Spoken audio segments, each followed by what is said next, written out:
नमस्कार दोस्तों, मैं आशुतोष यादव आपके अपने यूट्यूब चैनल मैथ कम्युनिकेशन पर आप सभी का स्वागत है।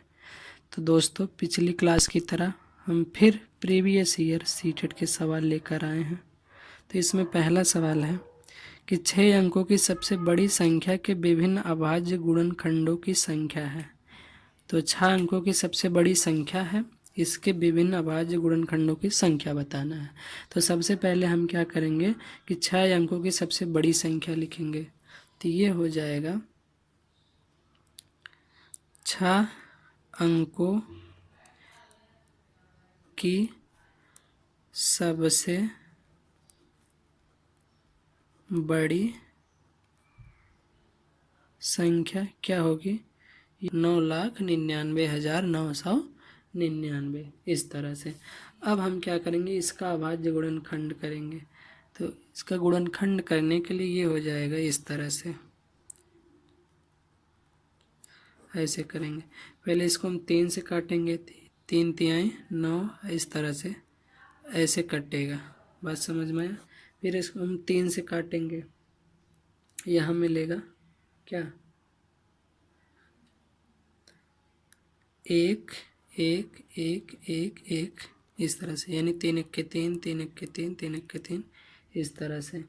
अब हम इसको कितने से काटेंगे, फिर 3 से काटेंगे, पता करेंगे 3 से कटेगा, 1 2 3 4 5 6 6 आ रहा है। अगर 6 3 से कटेगा तो ये भी 3 से कट जाएगा। अब हम भाग देंगे तो ये हो जाएगा 3 तिहाई 9, ठीक, 2 यानी 21, 3 सत्ते 21, फिर यहाँ 0 बढ़ाएंगे, 3 तिहाई 9, 3 सत्ते 21, यानी इस तरह से। अब ये 3 से नहीं कटेगा। अब किससे कटेगा? ये 4 से भी नहीं कटेगा, ना तो 5 से, ये कटेगा 7 से। 7 से काटेंगे तो ये हो जाएगा 7 पचे 35, यानी 2 बचा। ये यहाँ 7 दूनी 14, 2 बार गया, और ये हुआ 7 9 63, यानी 9 बार जाएगा, और ये हो जाएगा 7 1 7, यानी इतना मिला। अब ये हमारा 7 से नहीं कटेगा। अब किससे काटेंगे? 11 से। तो ये हो जाएगा 11 चौका 44, और 11 अट्ठे 88, 11 इक्के 11। अब ये 11 से नहीं कटेगा। अब इसको हम किससे काटेंगे? 13 से। तो ये हो जाएगा 13 तियाँ 39, और ये 7 बार जाएगा। अब ये 37 से कटेगा, इतना मिला।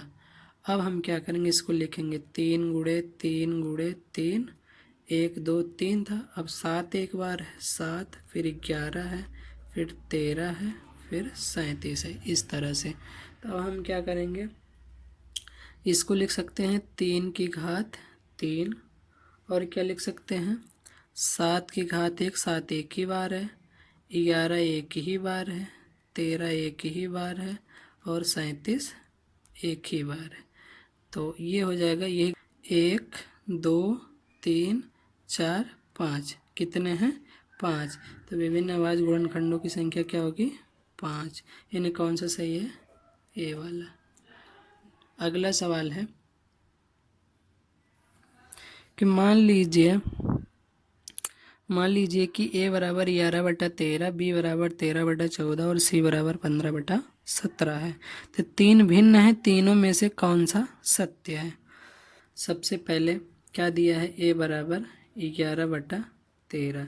इसको हम क्या लिख सकते हैं कि 13 से हम 11 में भाग देंगे तो ये मिलेगा 13.84, इस तरह से। उसके बाद b बराबर क्या दिया है कि 13/14, ठीक। तो इसमें 14 से हम 13 में भाग देंगे तो ये मिलेगा 0.92। बात समझ में आया? फिर c बराबर दिया है 15/17। अब 17 से हम 15 में भाग देंगे तो ये मिलेगा 0.88, ठीक है। अब इसमें से देखेंगे कौन सा बड़ा है कौन सा छोटा है। तो सबसे छोटा इसमें कौन सा है, बताइए? सबसे छोटा कौन सा है? देखिए, दशमलव के बाद वाला अंक देखिए, यहाँ 8 है, यहाँ 9 है, यहाँ 8 है। ये तो बड़ा है। इन दोनों में देखेंगे, ये 8 है, ये 4 है, इसमें क्या है 8 8, सबसे छोटा कौन सा होगा ये, यानी क्या होगा 11/13 छोटा होगा। तो ये है 15/17, सॉरी ये क्या होगा 15/17, इस तरह से। बात समझ में आया। फिर उससे बड़ा क्या है ये है, यानी 13/14, यानी कुल मिला के 11/13, 15/17, फिर क्या है 13/14, ये यानी कौन सा सही है, ए वाला। बात समझ में आया। अगला सवाल है, यदि 0.139 धन 0.75 धन 2.105 ऋण 1.001, फिर क्या दिया है गुणे 1.1 बराबर 2 माइनस के। तो इसमें के का मान पूछ रहा है। तो सबसे पहले हम क्या करेंगे, इसको लिखेंगे 0.139 धन 0.75 धन 2.105 माइनस, अब देखिए इसमें 1.1 का गुणा कर देंगे, ये मिल जाए हमको 1.1011, ये बराबर हो जाएगा 2 माइनस के। बात समझ में आया। अब क्या करेंगे, इतने को हम जोड़ लेंगे। बात समझ गया। जब इतनों को जोड़ेंगे तो ये मिलेगा हमको 2.994। बात समझ में आया। 2 यहाँ हो गया, ये और ये जोड़ेंगे तो इतना होगा, ये सब जोड़ के इतना, माइनस बचा है 1.1011 बराबर 2 माइनस के, इस तरह से।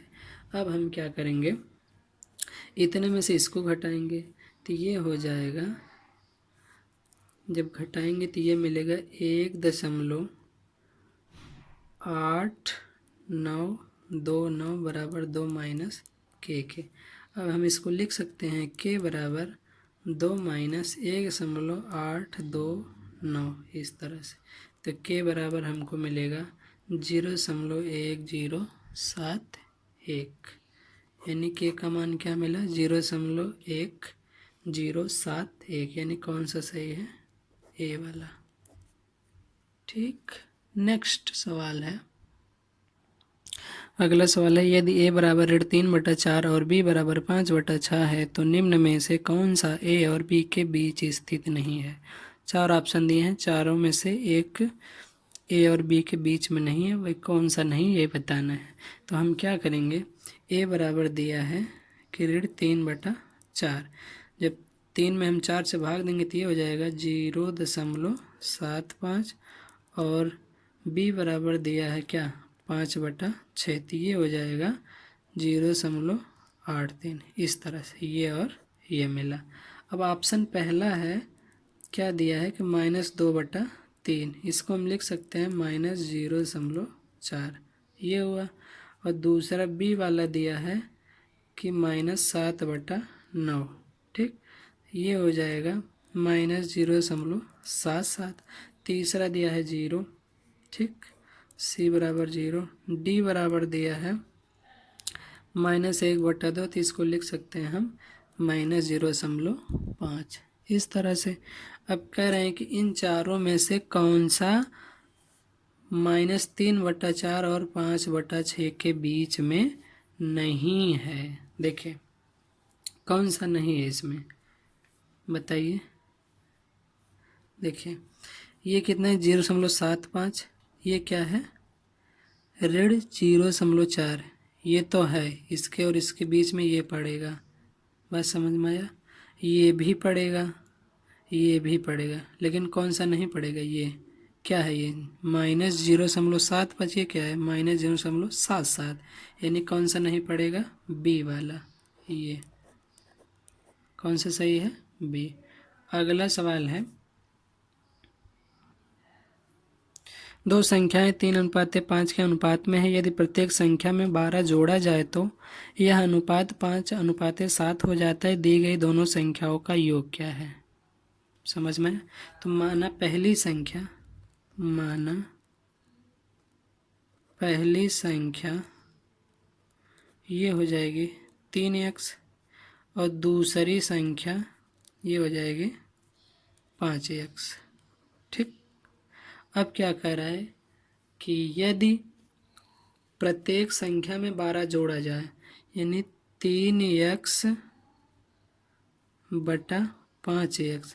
प्रत्येक में 12 जोड़ा, यानी इसमें भी 12 जोड़ा जाए और इसमें भी 12 जोड़ा जाए, यानी इस तरह से। तब क्या हो जाता है, 5/7 हो जाता है, यानी 5:7, यानी 5/7 इस तरह से। तो इसमें पूछ रहा है कि दी गई दोनों संख्याओं का योग क्या है। तो ये हो जाएगा 7 का इधर गुणा होगा, तो 7×3=21x, 12×7=84, ये हो जाएगा 25x + 60। बात समझ में आया। अब क्या करेंगे, इसको और सॉल्व करेंगे, तो ये हो जाएगा, ये 21x है 25x, यानी हो जाएगा 25x में से 21x निकल जाएगा, ये मिलेगा 4x।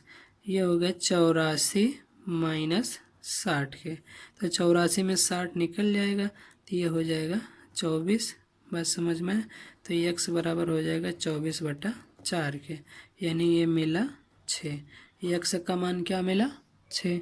हमको निकालना क्या है, पहली संख्या। तो पहली संख्या में क्या माने हैं, 3x। क्या माने हैं, 3x। पहली संख्या क्या है, 3x। ये हो जाएगी 3×6, x का मान क्या मिला हमको, 6। तो ये हो जाएगा 6×3=18, ये पहली संख्या है। दूसरी संख्या क्या है, 5x। तो ये हो जाएगा 5×6, ये कितना हो जाएगा, 30। यानी दूसरी संख्या हमको क्या मिली, 30। अब पूछ क्या रहा है, दोनों संख्याओं का योग, यानी इसका और इसका योग। तो ये हो जाएगा 18-30, यानी कितना हो जाएगा, 48। यानी दोनों संख्याओं का योग क्या हुआ, 48। कौन सा सही है, ए वाला। तो दोस्तों आशा करते हैं कि आप लोगों को अच्छे से समझ में आया होगा। धन्यवाद।